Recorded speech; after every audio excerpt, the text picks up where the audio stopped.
कोंडेश्वर तलाव या ठिकाणी गणेश विसर्जनासाठी विशेष व्यवस्था. आमदार रवी राणा यांनी केली पाहणी. 9 दिवस विधिवत पूजन केल्यानंतर 10व्या दिवशी म्हणजेच अनंत चतुर्दशीच्या दिवशी गणेशाचे विधिवत विसर्जन केले जाते.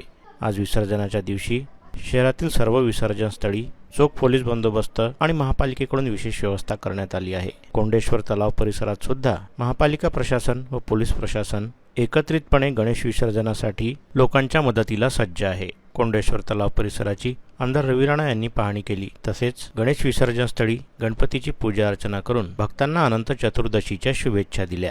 आज संपूर्ण अमरावती जिल्ह्यामध्ये, राज्यामध्ये, देशामध्ये गणपती बाप्पाचं विसर्जन आहे. मोठ्या उत्साहामध्ये सगळीकडे विसर्जन सुरू आहे. आज अमरावतीमध्ये बंडेरा मतदारसंघात कोंडेश्वर तलाव या तलावावर सुद्धा विसर्जनाची उत्तम व्यवस्था केलेली आहे. लाईटची व्यवस्था केलेली आहे. लोकांना या ठिकाणी गणपती बाप्पा पाण्यामध्ये पूर्ण बुडवून त्यांचं चांगलं विसर्जन झालं पाहिजे या उद्देशाने या ठिकाणी जी व्यवस्था आहे ती पाहण्यासाठी मी सुद्धा आलेलो आहे. पोलीस विभागाचे आमचे पाटील साहेब, डीसीपी सागर पाटील साहेब, डीसीपी सुद्धा आलेले आहे. प्रशासनाचे बाकी अधिकारी सुद्धा आहे की सुखरूपपणे सगळ्यांचं चांगलं विसर्जन झालं पाहिजे.